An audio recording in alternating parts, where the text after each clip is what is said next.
एक युवक गौतम बुद्ध के पास आया और गौतम बुद्ध से बोला कि हे बुद्ध, मेरे मन में इतने गंदे विचार क्यों आते हैं। मैं नहीं चाहता कि मेरे मन में गंदे विचार आए, पर मेरे मन में हमेशा काम वासना के विचार चलते रहते हैं और मैं इनके बारे में सोच सोचकर बहुत परेशान हूं। मेरी ऊर्जा और समय यह सब सोचने में ही नष्ट हो जाती है और इन सब के विचारों की वजह से मैं कभी भी शांत नहीं रह पाता और मैं हमेशा ही स्त्रियों को देखकर मोहित हो जाता हूं। इन विचारों को अपने आप को रोक ही नहीं पाता। बुद्ध मुस्कुराए और उन्होंने उस युवक से पूछा, क्या तुम्हें पता है यह काम वासना होती क्या है? फिर लड़के ने उत्तर दिया और कहा, बुद्ध, मैं यह तो नहीं जानता कि काम वासना होती क्या है, पर हां, यह जो भी है बहुत बुरी चीज है। फिर बुद्ध ने उस युवक से कहा कि सबसे पहले तो तुम्हें यह समझना है कि प्राकृतिक रूप से जो भी चीज हमारे अंदर है वह बुरी नहीं है। हमारे जीवन में उसकी कुछ ना कुछ जरूरत है। वासना कोई बुरी बात नहीं है। यह तो हमारे मन की एक भावना है जो हमें किसी ना किसी चीज की कमी का एहसास करवाती है और फिर हम उस चीज को पाने के लिए उस चीज की तरफ आकर्षित हो जाते हैं। जैसे अगर तुम्हारे पास धन की कमी है तो तुम में धन पाने की वासना उत्पन्न हो जाएगी। तो वासना कुछ और नहीं, बस एक प्रकार की कमी है जो कि एक प्रकार की जरूरत का एहसास है। और जब यह जरूरत शारीरिक हो तो हम इसे काम वासना का नाम देते हैं। युवक ने गौतम बुद्ध को कहा कि बुद्ध, मुझे काम वासना का मतलब तो समझ में आ गया, पर आप मुझे यह बताइए कि यह आती कहां से है और कैसे आती है। गौतम बुद्ध ने कहा कि काम वासना कहीं से आती नहीं है, यह तो हमारे अंदर ही होती है और इसका होना तो जरूरी भी है, तभी तो मानव जाति का विस्तार होगा।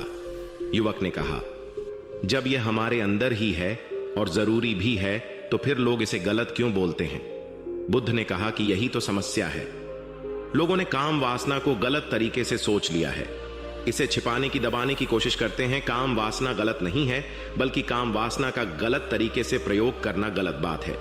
लोग जिससे प्रेम करते हैं बस उसी के लिए जीने लग जाते हैं, उसे पाना ही अपना लक्ष्य बना लेते हैं और उसी के बारे में हमेशा सोचते रहते हैं, पर यह सब गलत है।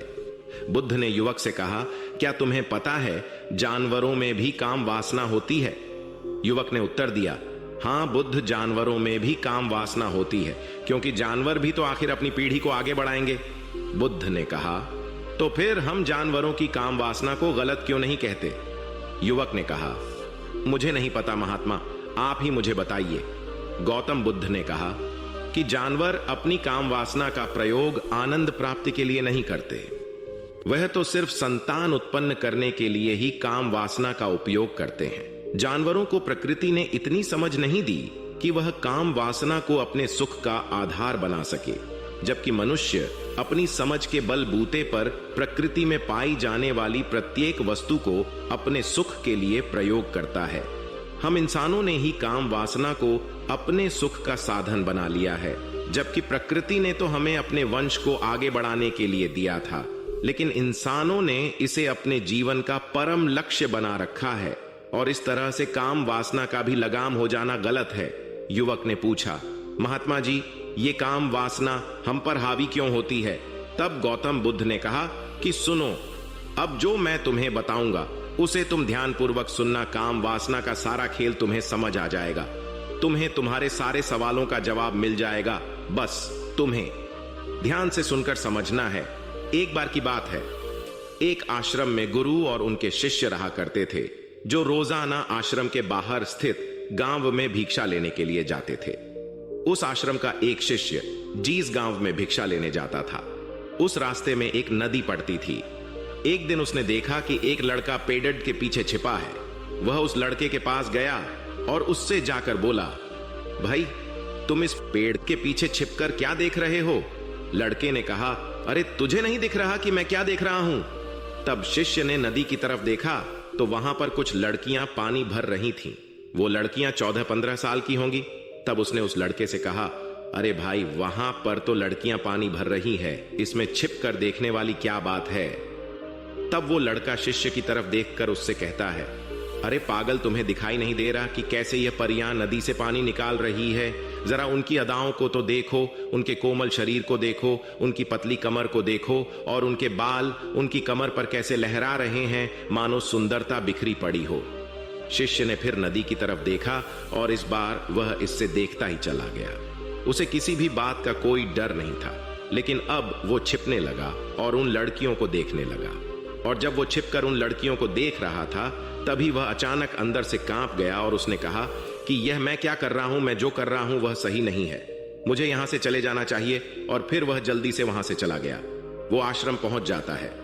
आश्रम जाकर वो अपने कार्यों में लग गया, लेकिन जो अब भी वह देख कर आया था वहीं उसकी आंखों के सामने बार बार आ रहा था। उसके मन में वही दृश्य चल रहा था। उसके मन में वही सब कुछ देखने के लिए लड़ाई हो रही थी। उसका किसी भी काम में मन नहीं लग रहा था। सुबह होते ही वह रोज जल्दी ही भिक्षा के लिए आश्रम से निकल जाता और उस नदी के पास वाले पेड़ के पास जाता, और जहां पर वह लड़का पहले से मौजूद रहता था, उस लड़के के साथ मिलकर लड़कियों को छुप छुप कर देखता था। अब वह रोज ऐसा करने लग गया। यह उसके रोज का काम हो गया। अब उस शिष्य का मन किसी भी काम में नहीं लगता था। वो हमेशा ही किसी ना किसी प्रकार के विचार में उलझा रहता। वो आश्रम के कार्यों को भी ठीक ढंग से नहीं कर रहा था। न वो ठीक से सो पाता था और न वो ठीक से खाना खा पाता था। उसका मन बेचैन सा रहता था। उसका मन बार बार उन लड़कियों के सौंदर्य को देखने के लिए तरसता था। जब गुरु शिक्षा देते तब भी उसका मन कहीं और विचारों में खोया रहता था। गुरु ने अपने शिष्य की इन हरकतों को जान लिया था। तब एक दिन गुरु ने शिष्य को अपने पास बुलाया और कहा कि आज से मैं भी तुम्हारे साथ भिक्षा मांगने चलूंगा।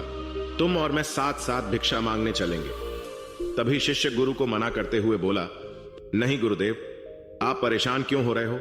मैं अकेला ही ठीक से भिक्षा मांग सकता हूं। गुरु ने शिष्य से कहा कि ठीक है, तुम अकेले ही भिक्षा मांगने जाओ। शिष्य तुरंत वहां से भिक्षा मांगने के लिए निकल गया। उसके जाने के बाद गुरु भी आश्रम से निकल गए और शिष्य का पीछा करने लगे कि वो कहा जाता है, किससे मिलता है। यह सब देखने के लिए उसके पीछे पीछे चलने लगे। थोड़ी दूर जाने के बाद गुरु ने देखा कि उनका शिष्य एक लड़के के साथ एक पेड़ के पीछे अपराधी की तरह छिपा हुआ है और छिपकर कुछ देख रहा था। गुरु भी अपने शिष्य के पीछे जाकर खड़े हो गए कि आखिर उनका शिष्य क्या देख रहा है, जिसे देखने के लिए वो पेड़ के पीछे अपराधियों की तरह छिपा पड़ा है। गुरु ने देखा कि उनका शिष्य पेड़ के पीछे छुपकर लड़कियों को देख रहा था जो कि नदी से पानी भर रही थी। तभी गुरु ने शिष्य को कहा कि तुम क्या देख रहे हो? अपने गुरु की आवाज सुनकर वह शिष्य घबरा गया और उसके पसीने छूटने लगे। वह थर थर कांपने लगा, जैसे किसी चोर को चोरी करते समय रंगे हाथों पकड़ लिया हो। उसकी हालत खराब हो गई। वो कुछ भी नहीं बोल रहा था।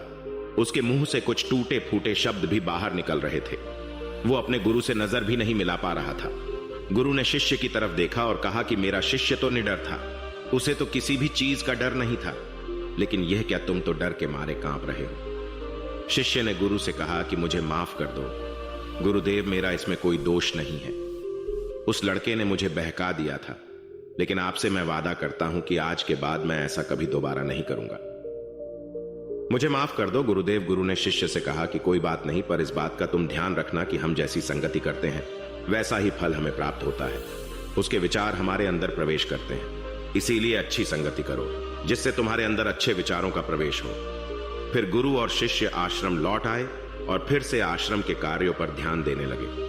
उसने उस रास्ते को छोड़ दिया और दूसरे रास्ते से जाने लगा। वो अपने काम को ध्यान से करता, लेकिन धीरे धीरे उसके अंदर क्रोध उत्पन्न हो गया और फिर वो दूसरों पर क्रोध करने लगा और बेचैन रहने लग गया। अब वो सही समय पर भोजन भी नहीं करता था। वो भोजन भी बहुत कम खाता था। एक रात गुरु शिष्य के पास आए और उसे बोले कि अब तक तुमने कितनी बार अपना वादा तोड़ दिया। यह सुनकर शिष्य अपने गुरु के चरणों में गिर गया और रोने लगा। रोते रोते ही उसने गुरु से कहा कि गुरुदेव, मैं कई बार अपना वादा तोड़ चुका हूं, फिर वादा कर लेता हूं, लेकिन हर बार मैं वादा तोड़ देता हूं। मेरा मन मेरे नियंत्रण में है ही नहीं। मैं बहुत कोशिश करता हूं कि मैं अपने मन से सारे बुरे विचारों को निकाल डालूं, लेकिन मैं चाहकर भी ऐसा नहीं कर पा रहा हूं। फिर गुरु ने शिष्य को कहा कि चलो मेरे साथ। गुरु शिष्य को आश्रम के बगीचे में लेकर गए और शिष्य से कहा कि देखो, यहां पर कुछ नालियां बनी हुई है जिससे नदी का पानी इन पौधों तक आ रहा है और यह पानी एक निरंतर भाव से बह रहा है। क्या तुम इस पानी के बहाव को रोक सकते हो? शिष्य ने कहा कि हाँ गुरुदेव, मैं इस बहाव को रोक सकता हूं। फिर शिष्य ने मिट्टी उठाकर उस नाली में डाल दी। वो पानी थोड़ी देर के लिए रुक गया और फिर थोड़ी देर बाद उस मिट्टी के ऊपर से पानी बह गया। गुरु ने शिष्य से कहा, अरे ये क्या, ये तो पानी रुका ही नहीं। फिर शिष्य ने कुछ कंकड़ पत्थर उठाकर उस नाली में डाल दिए और फिर थोड़ी देर के लिए पानी रुक गया। लेकिन फिर थोड़ी देर बाद ही उन कंकड़ पत्थर के ऊपर से पानी निकल आया। फिर गुरु ने कहा कि यह क्या हुआ, पानी तो फिर से बह गया। तुम तो बोल रहे थे कि तुम इसे रोक दोगे। क्या हम किसी काम को रोकना चाहे तो क्या हम उसे रोक नहीं सकते? तब शिष्य ने कहा, कोई बात नहीं गुरुदेव, मैं इस पानी को तो आपको रोक के दिखाऊंगा। वह फिर से एक बड़ा सा पत्थर लेकर आया और उसे नाली पर डाल दिया और पानी रुक गया। तब गुरु से कहा कि देखा गुरुदेव, मैंने कहा था ना कि पानी को मैं रोक दूंगा। मैंने पानी को रोक दिखाया।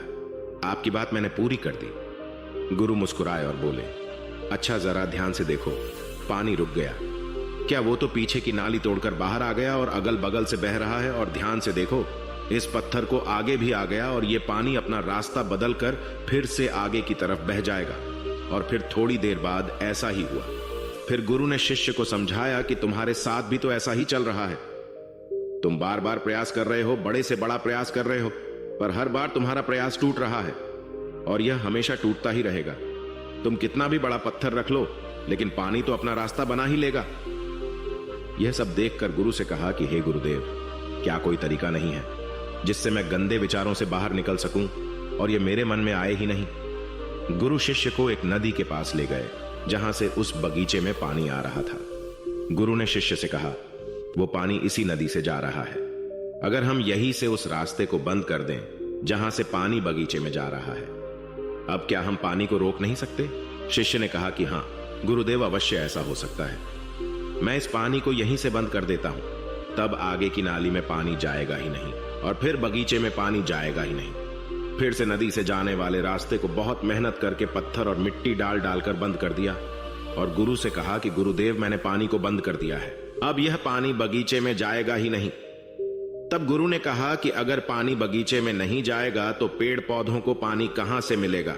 उन पेड़ पौधों को तो पानी की आवश्यकता है, और उन पेड़ पौधों में कुछ पेड़ पौधे तो ऐसे हैं जिनको रोज पानी की आवश्यकता है। वह तो मुरझाकर मर ही जाएंगे, उनका क्या होगा? पानी तो हमें खोलना ही होगा। शिष्य ने गुरु की बात सुनकर वापस नदी से जाने वाले पानी का रास्ता खोल दिया। तब गुरु ने शिष्य से पूछा कि अगर हम इस नदी के पूरे पानी को बगीचे की तरफ मोड़ दे तो क्या होगा? तब शिष्य ने जवाब दिया कि गुरुदेव, वहां पर जितने भी पेड़ पौधे हैं वो गलकर नष्ट हो जाएंगे, वहां पर कुछ नहीं बचेगा। फिर गुरु मुस्कुराए और बोले, तुम इस बात को समझो कि हमें किसी भी चीज को रोकना नहीं है, बस हमें हमेशा संतुलन बनाए रखना है। कम पानी से भी पौधे नष्ट होते हैं और ज्यादा पानी से भी पौधे नष्ट होते हैं।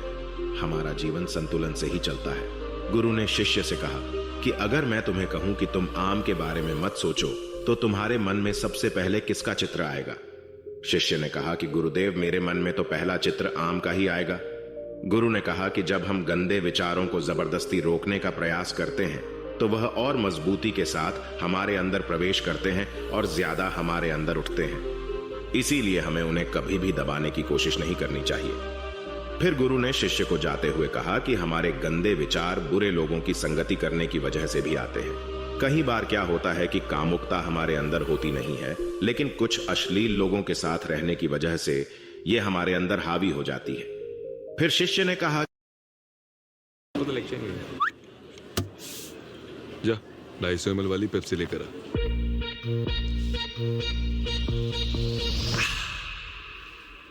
बाकी की पेप्सी? अरे आपने तो 250 ml ही मांगी थी ना सर, तो बाकी की 150 मैं पी गया।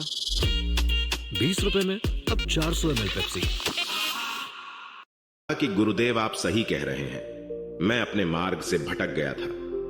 फिर वो शिष्य उस रात बहुत ही चैन की नींद सोया। सुबह अपने कार्यों को पूरे मन से किया और फिर सुबह वो भिक्षा लेने के लिए उसी रास्ते से गया जहां वह लड़का आज भी पेड़ के पीछे छुपकर उन लड़कियों को देख रहा था। वो शिष्य नदी पर गया जहां वह लड़कियां पानी भर रही थीं। उसने उन लड़कियों से पानी मांगा। उन लड़कियों में से एक लड़की ने उसे पानी पिलाया और उस सन्यासी शिष्य के चरण छुए। शिष्य ने उसे आशीर्वाद दिया कि तुम्हारा कल्याण हो। उसका मन सकारात्मक ऊर्जा से भर गया। उसके चेहरे पर मुस्कान आ गई थी, जैसे कि उसे कुछ खोया हुआ वापस मिल गया हो। वह वापस अपने रास्ते से जाने लगा। तभी पीछे से वह लड़का आ गया जो पेड़ के पीछे छुपा हुआ था। वह शिष्य के पास आया और बोला कि क्या बात है, आज तो तुमने नजदीक से दर्शन कर लिए, तुम तो मुझसे भी आगे निकले। तब शिष्य ने कहा कि हम हमेशा दूसरे के दर्शन करने में ही व्यस्त रहते हैं, अपने दर्शन कर ही नहीं पाते। तुम कब तक इस पेड़ के पीछे छुपते रहोगे? किसी को पसंद करते हो तो उससे बोल दो, अगर वो भी तुम्हें पसंद करती है, और शादी कर लो। पर उससे पहले तुम कुछ बन जाओ तथा अपने आप को पहचान लो। ऐसे अपना समय बर्बाद मत करो। फिर वह लड़का रोज उससे मिलने लगा और उस लड़के ने नदी पर जाना छोड़ दिया। और फिर वो लड़का अपने जीवन में कुछ बनने के लिए संघर्ष करने लगा। तो तुमने देखा संगति का असर क्या होता है। अपनी संगति बदलो, अपने विचार बदलो। बुद्ध ने युवक से पूछा कि क्या तुम्हें तुम्हारे सारे सवालों का जवाब मिल गया? तब युवक ने कहा कि हां महात्मा जी, आपका बहुत बहुत धन्यवाद। तब गौतम बुद्ध ने युवक से कहा कि जब तुम्हारे मन में गंदे विचार आए तब आप अपने आप को दोषी मत मानो। यह शरीर है और यह सब इसमें हजारों वर्षों से सीखा है। यह केवल तुम्हारे सोच लेने से, शपथ लेने से यह टूटने वाला नहीं है, लेकिन तुम्हारे पास वो शक्ति है और वो ऊर्जा है जिसका तुम्हें संतुलन बनाए रखने के लिए उपयोग करना है। तुम एक जीवित ऊर्जा हो जो कुछ भी अनुभव करने के लिए स्वतंत्र हो, जो कुछ निर्माण करने के लिए स्वतंत्र हैं। इसीलिए तुम अपने आप को पहचानो। दोस्तों, आपको यह कहानी कैसी लगी हमें कमेंट करके जरूर बताना, और ऐसी ही और कहानियों के लिए सब्सक्राइब का बटन जरूर